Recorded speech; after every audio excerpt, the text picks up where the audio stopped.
院长，回来了。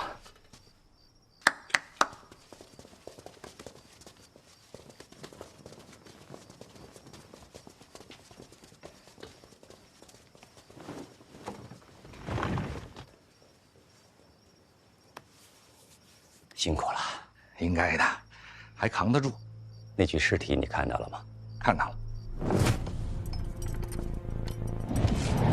怎么死的？利器穿刺而亡。从伤势上看啊，凶手出手极快，易如凡人，武功高强。可除此之外呢，也没什么特别的。自江南到京都，山条水长，这跟江南有什么关系啊？前些日子，江南有连环杀手出没，此人武功极高，行踪难寻。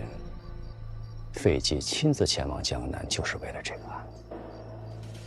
有费老出手啊，那就万无一失了。费介前几日飞鸽传讯说他跟丢了，费老都跟丢了。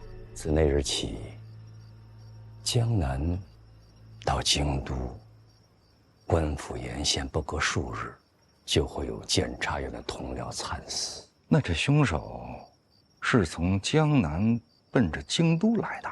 你看到的应该是最后一个。那按脚程算，此人应该到了京都。可这是谁呢？他能让费老无功而返？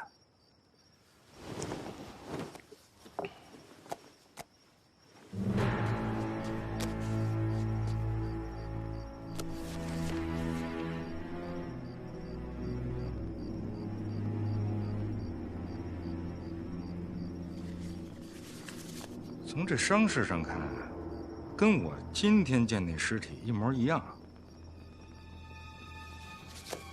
一个人干的。你往前翻，往前翻，看看死者是谁。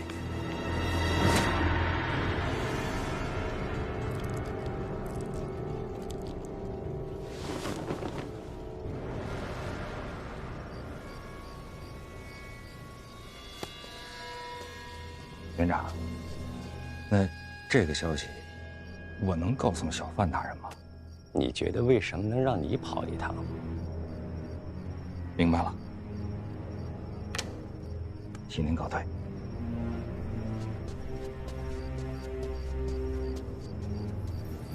你是说有个连环杀手从江南到京都一路杀人？是。然后从死者伤势上看，跟从前的一个验尸结果类似？没错。那这所谓的从前的这份验尸结果，死者是谁啊？林拱。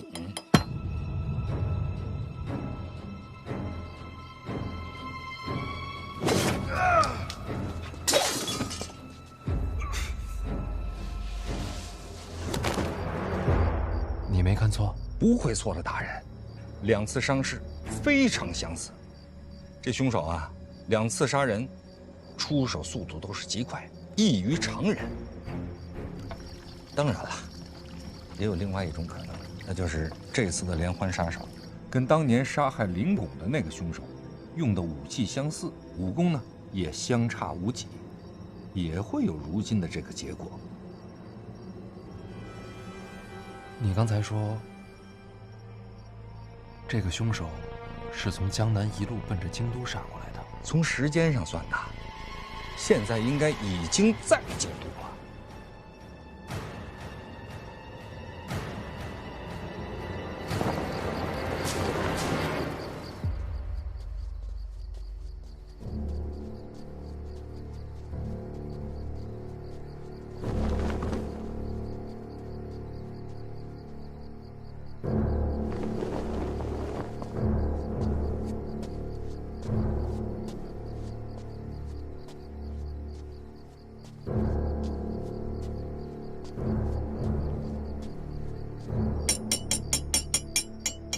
从我记事儿起，你就一直守着我。只要有你在，我就什么都不怕。你对我来说不仅仅是一个守护神，还是我在这个世界上最重要的亲人。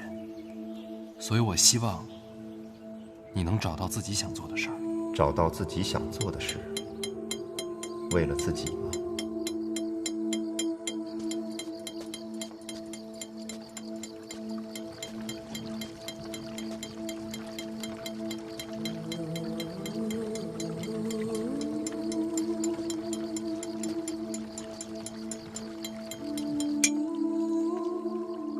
谁？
五竹说：“你到底在哪儿啊？”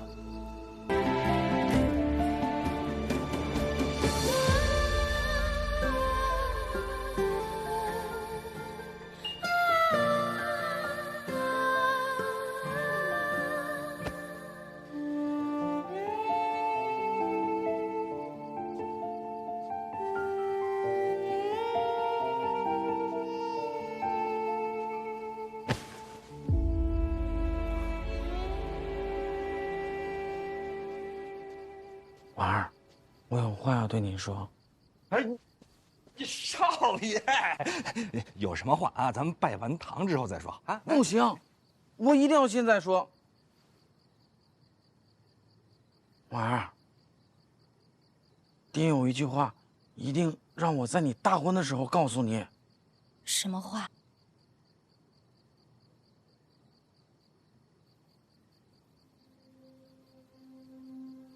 他让你一定要照顾好大宝。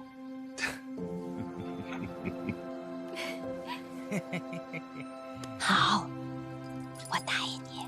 嗯，我说完了啊，说完了，好，我说完了，好嘞，大宝，说完了，说完了，哎，好嘞。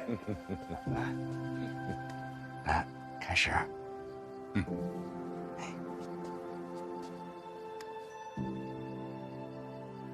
上世宗庙，下继后世，依从古礼，成就契约。自今日始，夫妇一体同心，生死不移。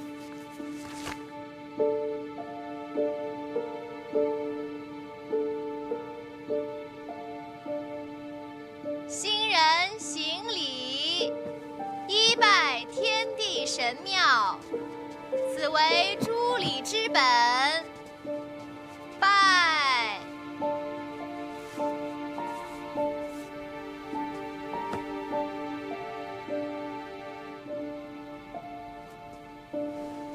二拜父母高堂，以明宗族之礼。等等，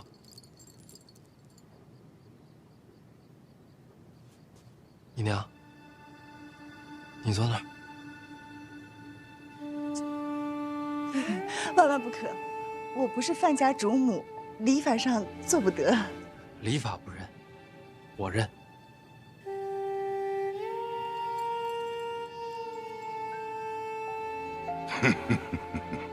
来吧，坐。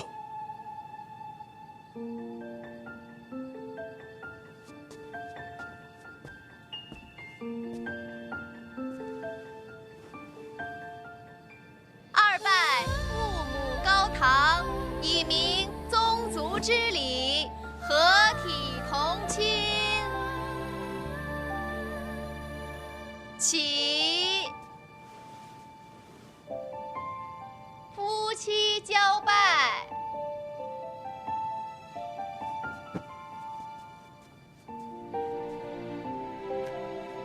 拜。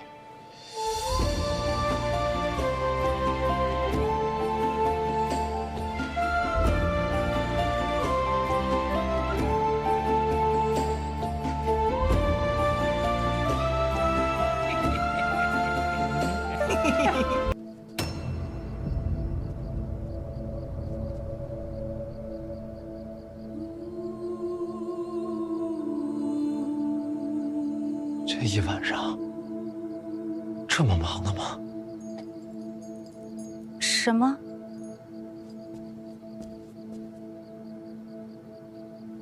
没什么，婉儿，对不起啊，我得出去一趟，很快回来。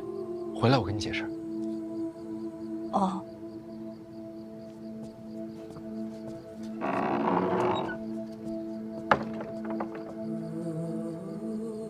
说，这么长时间了，你去哪儿了？和苦荷打了一架。我知道，为了我。除了打架，我还问了一些当年的事。我忘了很多事，我想记起来。苦荷怎么说？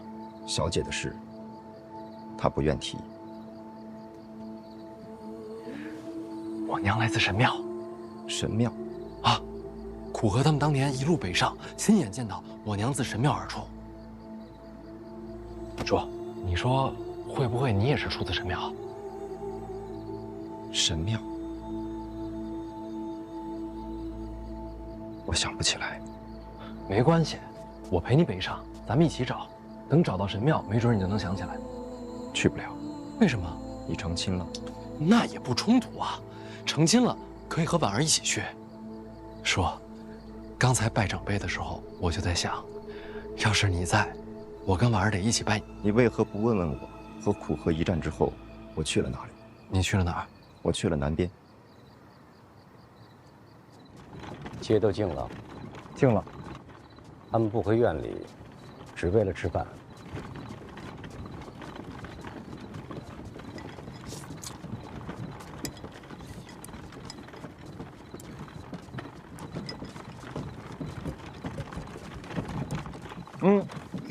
在哪？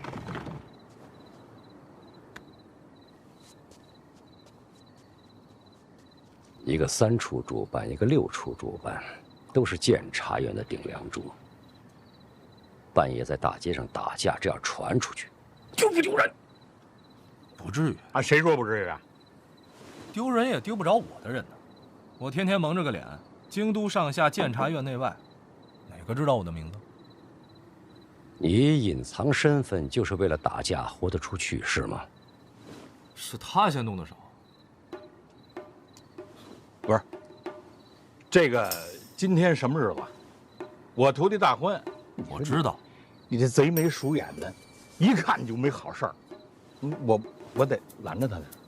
哎，你是怎么看出我贼眉鼠眼的？不，就你这姿势就贼眉鼠眼。把你吃个馒头，你就把面具摘了，你好好吃。我又不是没见过你的脸，这大街上也没人，你还怕谁看着啊？吃你的面。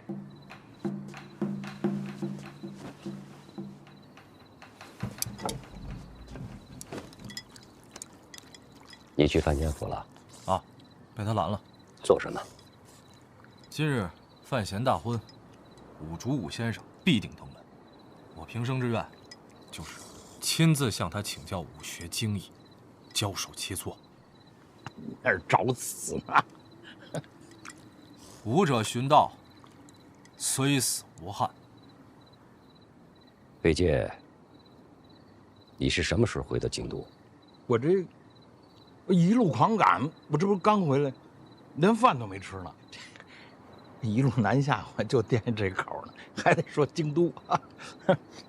按规矩，你应该先回院里面见我。是呀，这不是说了吗？我徒弟今天大婚，我怎么着也得，是吧？啊，当然我不会打扰他，我不打扰他，我也不允许别人打扰他。所以你就一直守在范闲府。对啊，没摆手啊，把他给拦下了。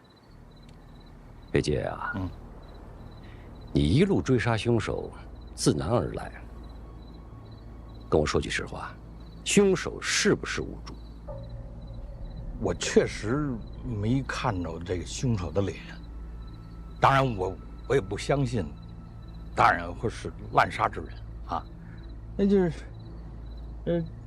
你说这案子做的啊，他要不是武大人，谁还能有这般身手呢？刚好这案子发生的时候，武大人在江南。武竹为何在江南？这我还真不知道。当年我和小姐一起去过江南，我想把我们曾经走过的路再走一遍，试着找回遗失的过去。有结果吗？没有。江南死了很多人。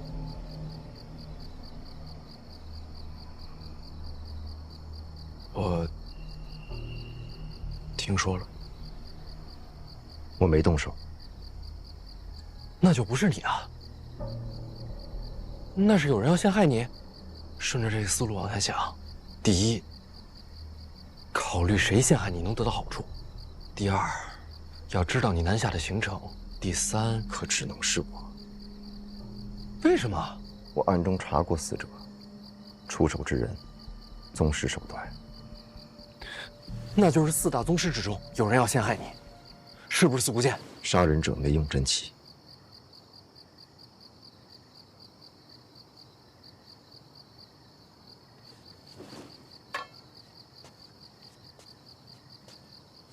宗师手段，没有真气。放眼天下，舍我其谁？可是你说了，你没动手。是，我记得自己没动手。那就足够了。记忆丢失，有第一次，就可能会有第二次。我不能相信自己。范闲，我在。按道理讲，我不该再见你。哪有这种道理？我遗落过去，前世难寻。如今在这世上，我只有一个目的，就是保护你。若我失控会伤害你，我就会立刻远离，从此再也不出现在你身边。叔，你不能丢下我。你看清楚。看清楚什么？我看不见。这上面有血吗？没有。如果我记忆扭曲，遗忘过去，现实总该留下痕迹。我看得很仔细，这上面干干净净，没有一丝血迹。这一路上，我一直没让它沾水。那就说明不是你。记忆不再可信，现实不再可信，我连自己都不能相信。如今我出现在这里，因为我相信你。说，你永远可以相信我。好。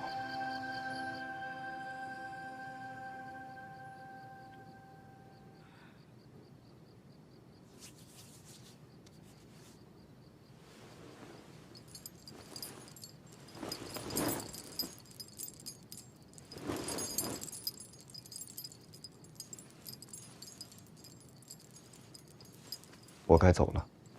去哪儿？你别又跟我玩失踪了。我暂时不离开京都。那咱们说好了。你成亲了，从今以后有自己的家人。你还需要我吗？我永远需要你啊。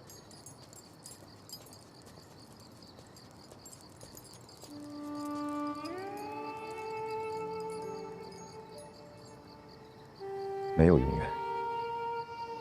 是，没有永远。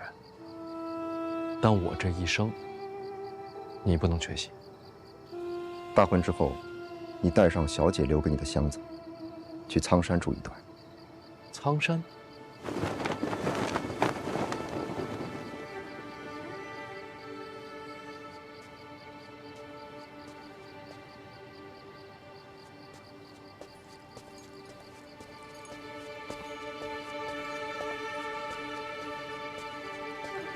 那人是谁呀？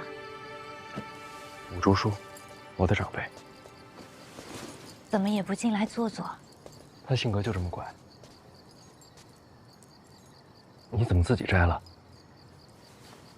刚才吓一跳，担心你出事儿。对不起啊，大婚的日子弄得乱糟糟的。咱们再来一次。这样也很好。今晚给你的必须最完美。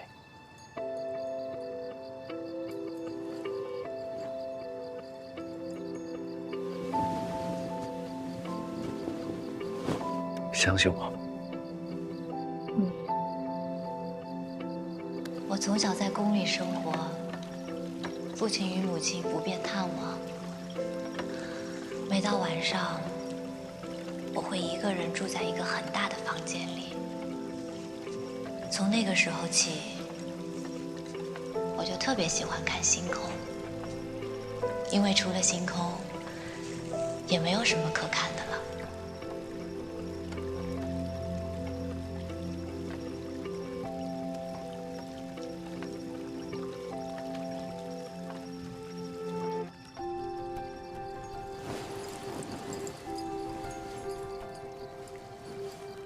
刚才对拜的时候，总觉得差点不完美。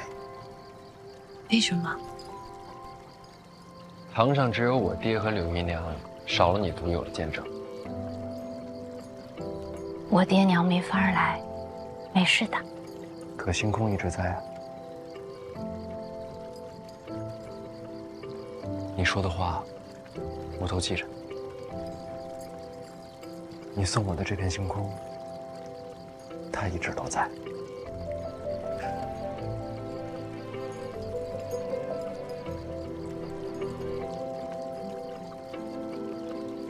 他看过你的孤独，也该看着你幸福。从今往后，你再也不是一个人了。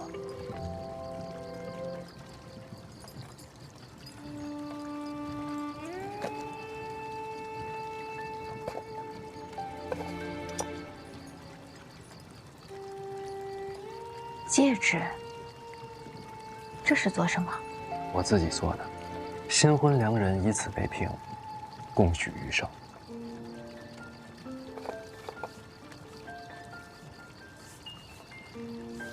这是哪里的说法？我记忆中那个世界。回头，我把我那些记忆都说给你听，好不好？来，该你给我戴。对，就无名指。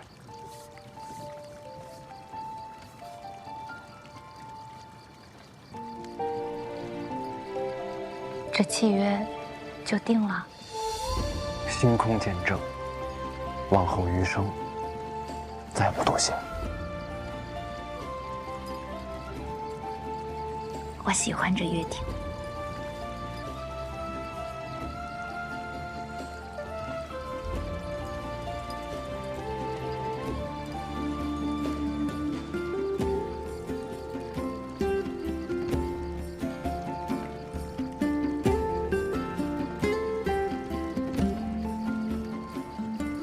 我竹叔是跟你从小一起长大的，从儋州到京都，那应该有很多故事吧？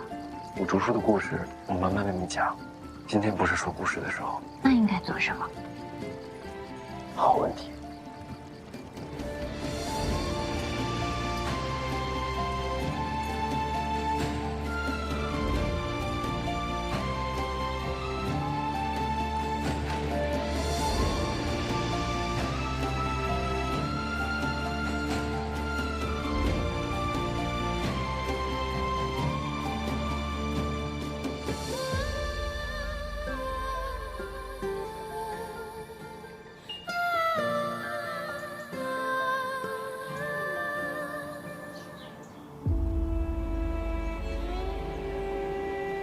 大人，起来啦！来，夫人，来，这边来，这边来。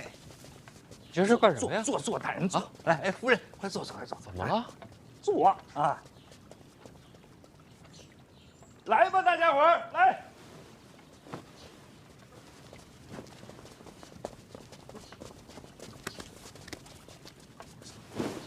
一叔这是出什么大事了？怎么全来了？大人，今天您新婚，我们应该来拜会的啊。夫人，属下王启年拜会夫人。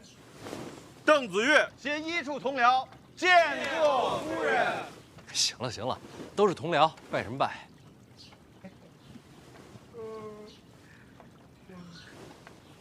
哎，这怎么一个个困成这样啊？昨天晚上干嘛去了？嘿嘿，大人有所不知，昨天晚上啊，咱这门口太乱了，我呢就把一处的兄弟们都招呼过来，维持一下秩序。大家呢守了一夜。胡闹！监察院又不是私产，老王，罚你半个月俸禄，给兄弟们打赏。不能啊，大人，舍不得。谢大人，谢王大，谢什么谢？大人，那个兄弟们来维持秩序，他们都是心甘情愿的，不想要什么彩头。想要王大人的彩头。赏钱是应该给的啊，不过不应该由王先生出，应该由我们出。哎呦，这谢夫人，大家辛苦了，都是应该的。啊，那不要了，还不行吗？我家相公常跟我说，若只他一己之力，便算是有3头6臂，在京都也不能立足。他有今日，全仰仗诸位。在这里，我替我家相公多谢大家。给夫人回礼了。王先生，使不得，夫人。您叫名字就行，您叫王启年啊。您要高兴的话，您可以叫小年年啊。王先生，我家相公总是提起你，他说，王启年知进退，识变通，在京都有您相助，让他受惠颇多。大人真是谦虚了啊。真正让他感慨的，却不是这个。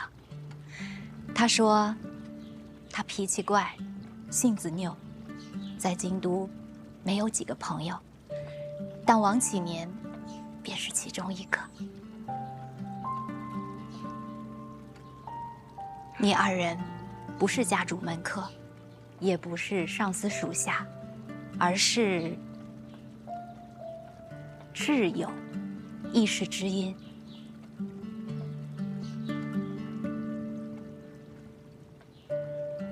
王先生，多谢你一直与我相公同行。夫人，我跟您客气可得了，我怎么样？我媳妇儿会说话吧？比我家夫人还高出一筹。哎，大人真是好福气啊！大人好福气。一处还那么多差事呢，回去忙吧。但是大人，别拘着了，那个内库的事儿我们都听说了，赶紧吩咐我们吧。我吩咐什么呀？抄家呀！京都那些个贪官，对不对？手脚都不干净。您说抄谁我们就抄谁，我们得准备一下，真的。胡闹！一处办自己该办的事儿，我自个儿的事儿，我自己顶着。哦，不许自作主张。但我真的，我管管他们啊！什么玩意儿？走，回去办账。告退。胡闹！这，大人我可就不自作主张了。啊，这，不许胡来啊！哎呀，不胡来。哎，老王，你看看这个，陈院长给的随礼。庆余堂，这是当年叶青梅开创的商号啊！哎，当年那是揽尽天下之财啊！我也听说过，他的产业成了皇室内库的根基。产业是归了皇家了，可当年那些跟叶青梅一起开创这商号的那些掌柜的，都在京都呢。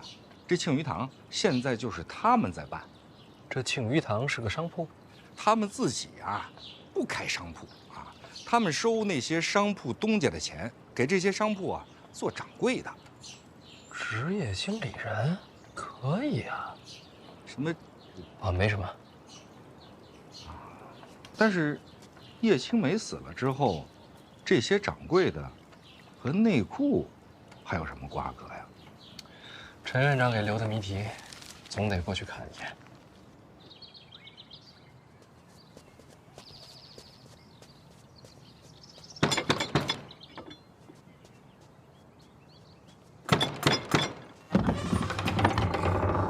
哟，您还亲自来应门了。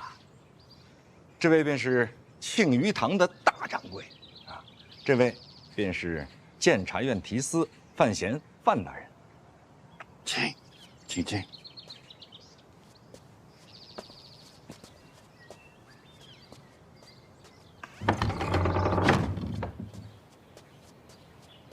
二位这边请。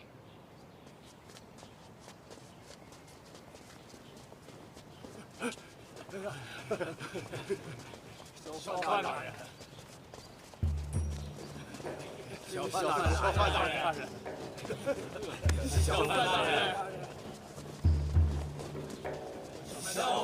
这些啊，便是庆余堂的掌柜们啊，他们见了大人高兴。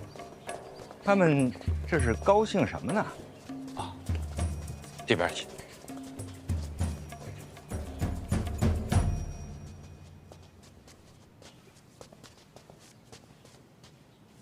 这是要办白事儿啊。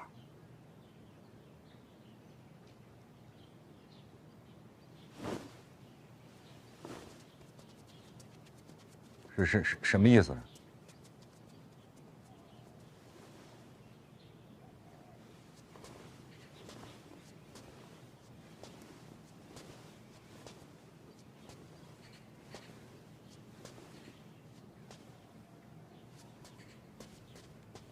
大人，这感觉可是不对啊！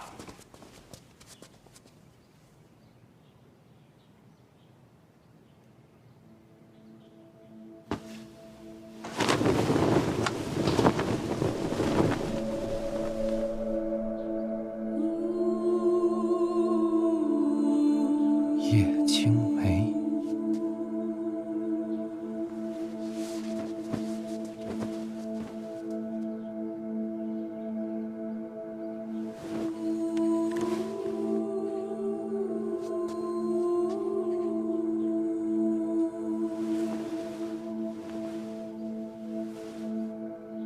小姐，少东家回来了。小姐，少东家回来了。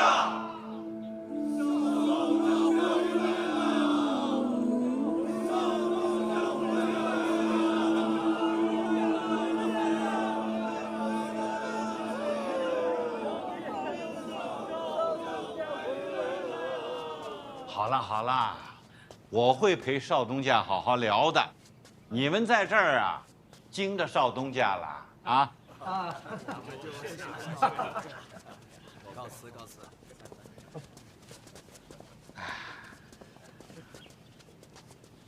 哎，大掌柜，您也请坐吧。啊，对，来。从小姐这儿论起，您是少东家，您在哪有我做的道理呀？啊，叶青梅是我娘。叶青梅是你娘？这位可信吗？不，大掌柜的，咱们可是相识这么多年，咱一直……我只信少东家的。信得过。少东家，其实你刚来京都，我们就知道了，我们还偷偷去街上瞧过您呢。您早就知道我是他的儿子？小姐亲口说的。他怎么亲口说呀？托梦啊？小姐生前曾经告诉我，您的名字也是她起的。我的名字，范闲。是的。这不对啊！我还没出生呢，他怎么知道我姓范？大人，您出不出生您爹他都姓范，那您当然就姓范了。小姐出事之前曾经说起过，她可能不久人世。如果她能活下来，那你姓什么？不好说。如果她过世了，那你一定就叫范闲。如果他过世了，我就一定叫范闲。这还是弄不明白呀。他是怎么死的？小姐说完这些话以后，没过多久，商号就给了皇室。后来我就再没见过小姐。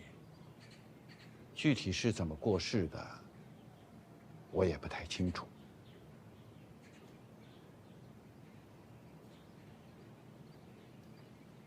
我来京都这么久，您没想着来见我？少东家可能不知道，我们这些人啊，被盯着呢。陛下亲自下过旨，叶家的旧人，一个都不许离开京都。皇室忌惮，忌惮你们，忌惮小姐。尽管小姐已经离开人世这么多年了，可他们还是胆战心惊。就连我们这些曾经帮着做买卖的人，也被暗中盯着。我们不敢来找您，怕给您惹麻烦。可是，您到京都以后的种种事迹呢，我们都知道。您当年一直待在他身边做事，小姐信任，让我总管京都商号。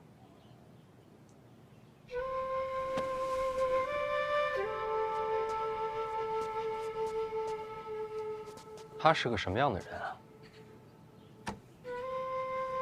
人世间再没有如此光彩夺目之人。他是那么的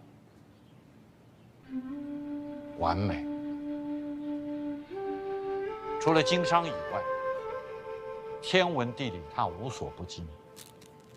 他知道大海为何有潮汐，知道月亮因何有圆缺。小姐还会写诗。哦，少东家的那首《万里悲秋常作客》，那写的是真好。小姐的诗跟平常有些不太一样。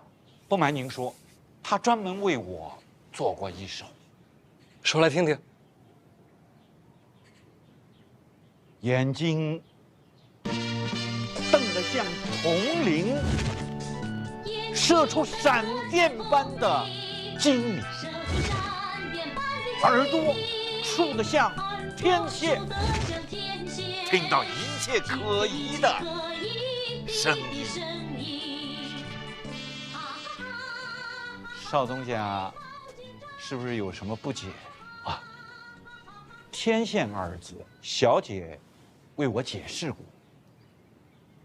九霄之雷下到凡世间，银白树挂，恰似玄天之线，一指耳目聪慧，洞察一切。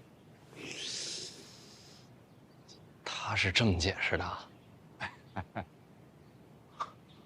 当时商号出力，我跟小姐行走天下，曾捉了几个毛贼，小姐因此赠诗给我。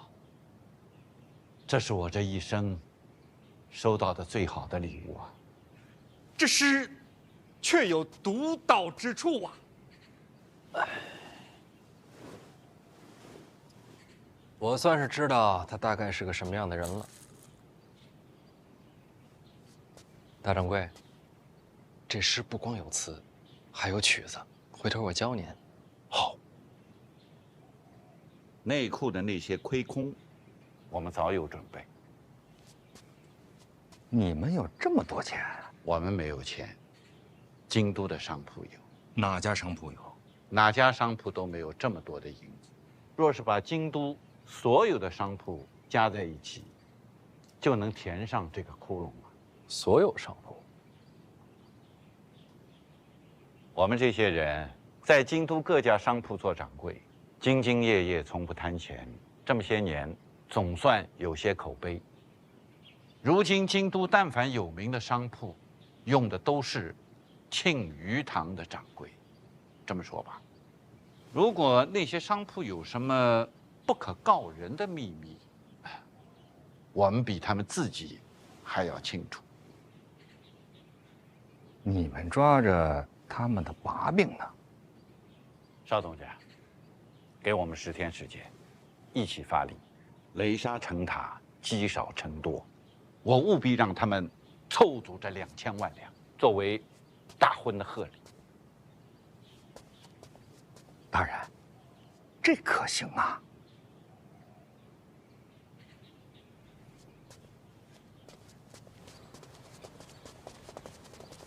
邵东家放心，咱们催账交给我们，不会影响你的官声。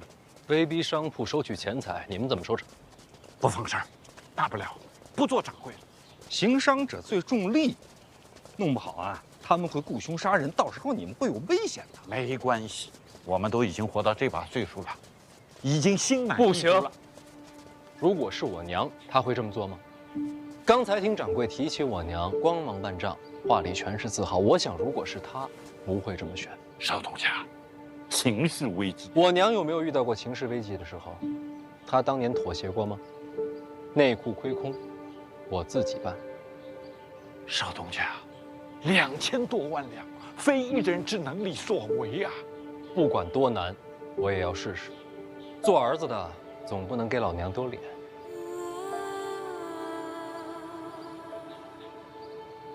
哎，不过确实有事情要麻烦大掌柜，把京都所有商铺东家的名字整理出来，列个名单给我。是。诸位，你们的心意，范闲心领。大掌柜，留步。大人，刚才大掌柜说的那个计策，我是觉得可行的。万一商户们动了杀机，我们可让医处的同僚来保护他们。先把人推下深渊，再拉他上来，性质就变了。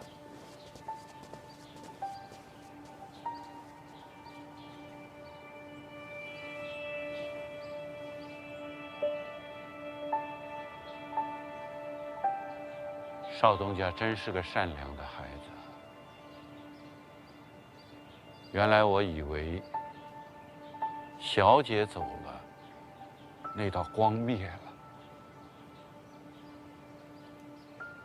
原来光还可以传承。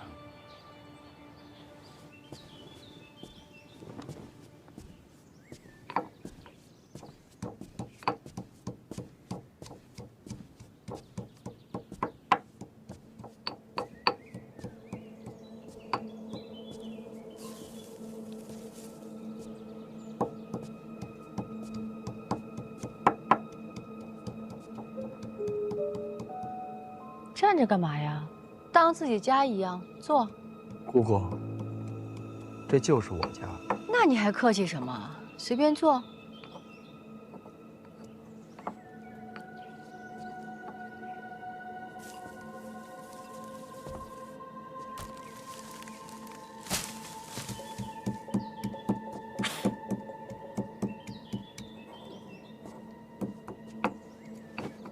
您这是干什么呢？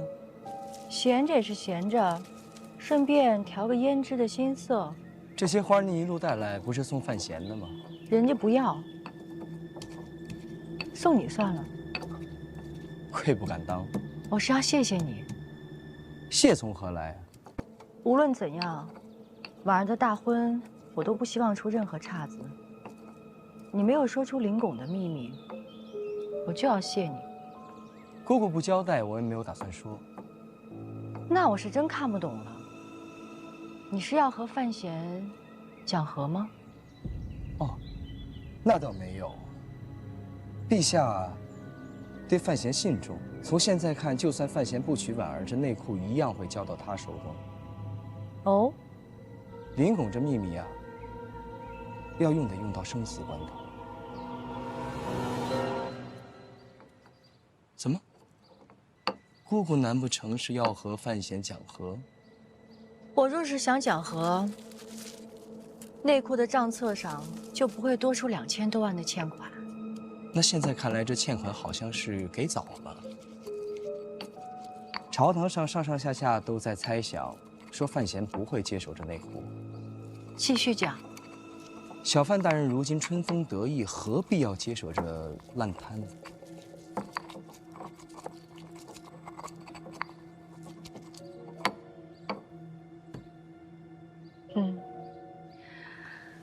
那个孩子表面上看是个正常人，但只有我知道，他的内心像我一样疯。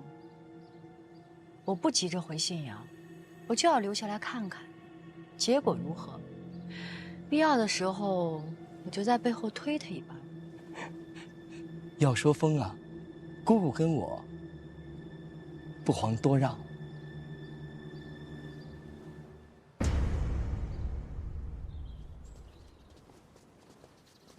大人，这实在不行啊，我还有些私房银子，我都拿出来给您。你舍得啊？他自然是不舍得，但是您要是不好意思呢，您给我写个欠条，就算您借我的。那算利息吗？还给利息呢？那少算点儿。哎，我怎么还能跟您要利息呢？我行了，老王，心意我领了，不过真不差这一点。不，大人，我是真想为您解忧啊。少爷，门外来人，说是受叶掌柜嘱托，送来这个就走了。这叶掌柜办事可真够快的。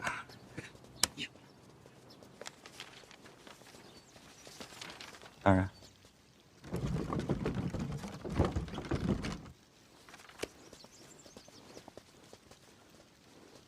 院长，你们是刚从青鱼堂回来，您这么快就知道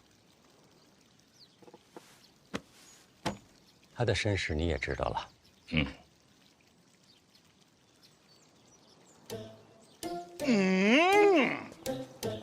院长啊，我7年最近身体有恙啊，这耳朵啊，说听不见就听不见了，这眼睛说看不见，还就看不见了，说失聪就失聪，说失明就失明。你看，来了，院长，你看不见了。好了，王启年，庆余堂和他的身世，你要多说出半句话来。明白，7年告辞了。明白了。老王，我信得过，你吓唬他干什么？是你在吓唬我。我又怎么了？你不动用庆余堂，内库的亏空怎么办？庆余堂这件事儿是您的安排。内库亏空，陛下能不知道吗？陛下的安排。所以这笔钱宫里不能出，更不能动用户务部。陛下留了一手，想利用庆余堂，让你顺利接手内库。这么大的礼，你给回了。可这事儿如果这么办的话，庆余堂那些掌柜就全完了。这事儿要是我娘，不会这么办，所以我也不这么办。志气可嘉，可银子从哪儿来？银子我自有办法。在这之前，我想先去度个蜜月。蜜月。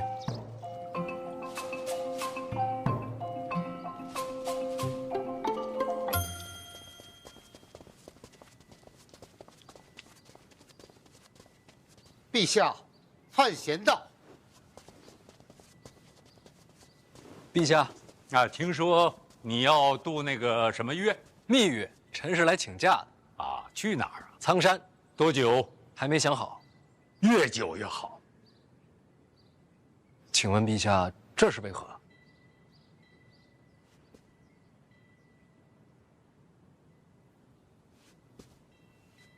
有件事儿，这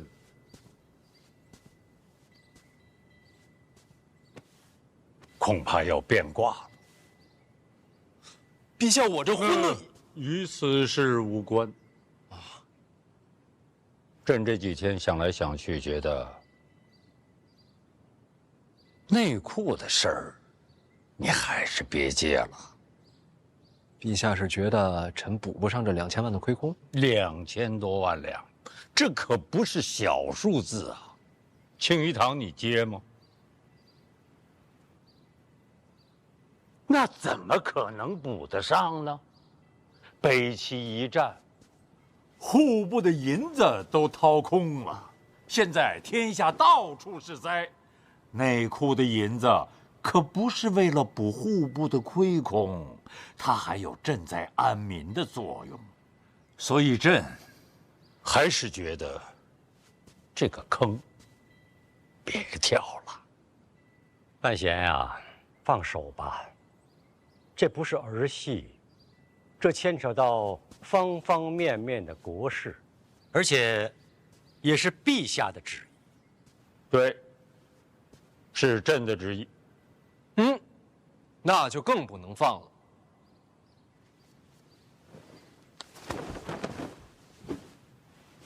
让臣接手内库也是陛下的旨意，陛下的旨意就是真理，岂能说改就改？否则如何取信于臣，又如何取信于民啊？所以，内库的亏空我来补，天下的灾情我来赈，陛下的旨意一个字也不能改。你敢抗旨？臣已接过旨。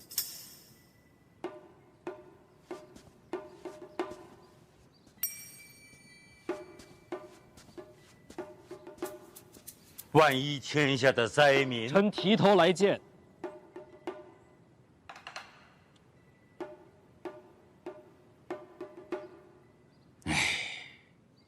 这倒严重了，但是你会降为一介布衣。不，下你的大狱。那臣谢陛下洪恩。那臣就领旨告退了。哎，你要不再想想？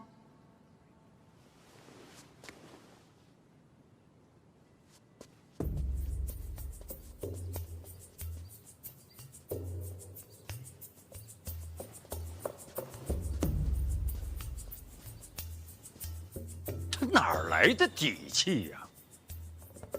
也许来自于苍山。苍山？也许叶青梅给他留下了很多的金银。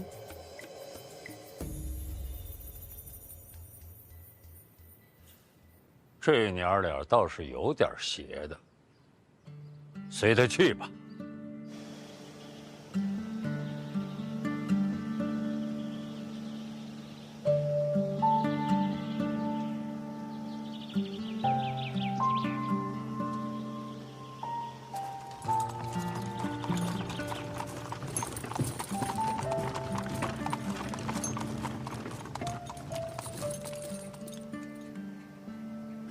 金统领，又见面了啊！副统领，哎，大人，是熟人啊！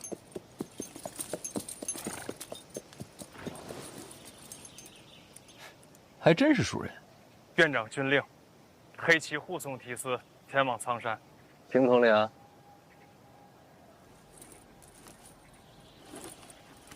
副呢？都一样。您收累了？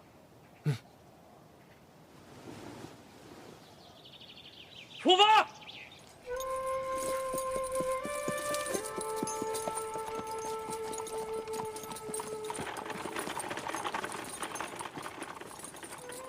内库亏空还没有头绪呢，你还有心情游山玩水？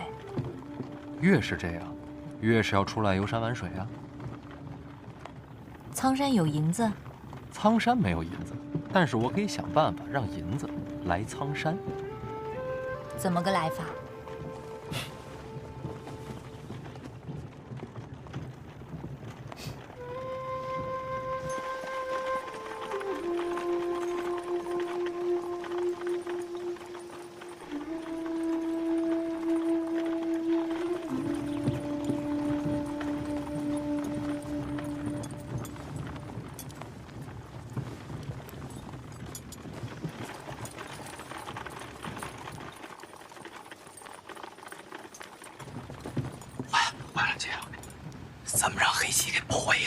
哥是监察院提司，应该的。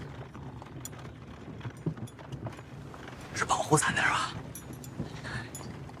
哎呦，姐，这自打范闲一出现，你看你现在你怎么变得这么奇怪呀？你原来是京都第一才女，你是那个写诗看书的，这干嘛呢？小刀拉蛤蟆，这叫青蛙，那不一样吗？小刀拉青蛙。你懂什么？这叫解剖。姐，咱非得在车上剖吗？车上练，手才稳。那你这练好了有什么用啊？哥教的，说学医都要练这个。你学的兽医？不会说也辅助。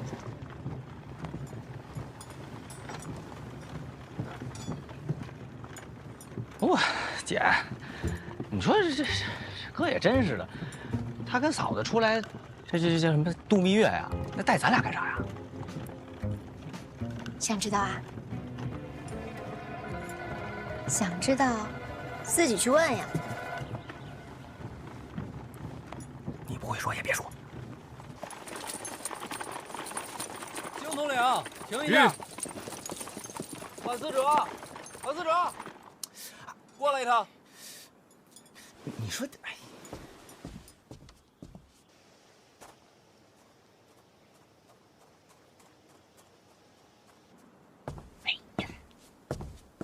行了，走吧。去。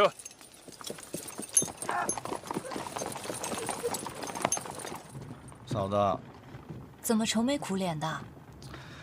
我这次从北齐回来，那是悄悄回来的。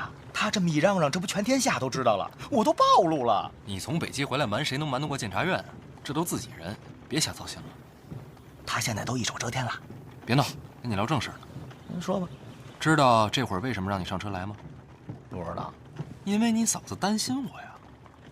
我先下去啊。哎，你嫂子老在那儿操心内裤亏空的事儿，我得让她安心吧？怎么让她安心呢？就得找你帮忙。别拿我说事儿。你确实是担心啊。成亲那会儿，你不是老想着筹办拍卖会吗？啊，如今呢，你大显身手的时候来了。都错过那时机了。当时是为了拍卖那个婚宴名额，你都成完亲了，怎么拍卖啊？到了苍山庄园，你负责安排场地、布置流程。好，在苍山咱们再成一回亲。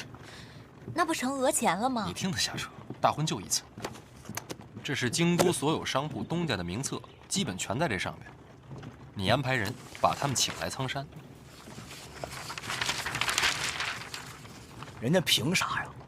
对呀，凭什么呀？我也没弄明白，我们凭什么去啊？苍山一聚，共赏山景。说的好听，其实什么意思啊？大家心里都清楚吧？哼，内裤亏空，京都谁不知道啊？新官上任3把火，这火可烧到咱们头上了。我还是那句话，咱们凭什么去苍山？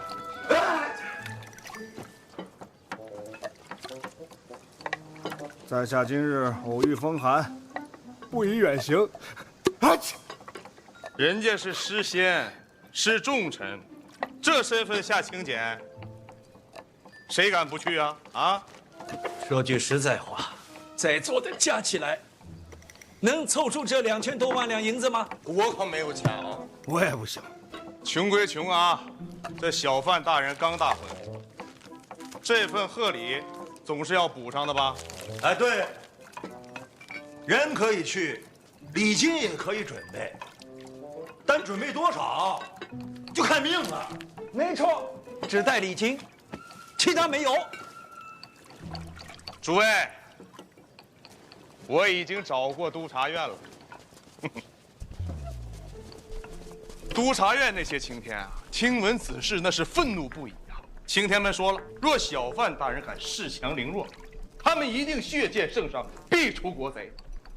大家心里都有个底啊，安心去苍山。兄台啊，还是你想的周到啊！督察院的那些青天，真的愤怒了？怒不可遏，血贯瞳仁呐！这叫什么？各位，这叫喜从天降。是啊，范闲他真是昏了头了。他如今召集京都商贾，就是为了逼他们散尽家财，然后替自己补内裤的窟窿。这范闲竟然如此狠毒。对，这也并不是什么坏事。这范闲口口声声说查贪官，结果呢，他自己贪赃枉法。没错，他还有今天呢。各位，等苍山有了消息，咱们就一起参他。对，参他，一定要参他。咱们必须要齐心协力，替大庆出了这个奸臣。对，出奸臣，出奸臣，来，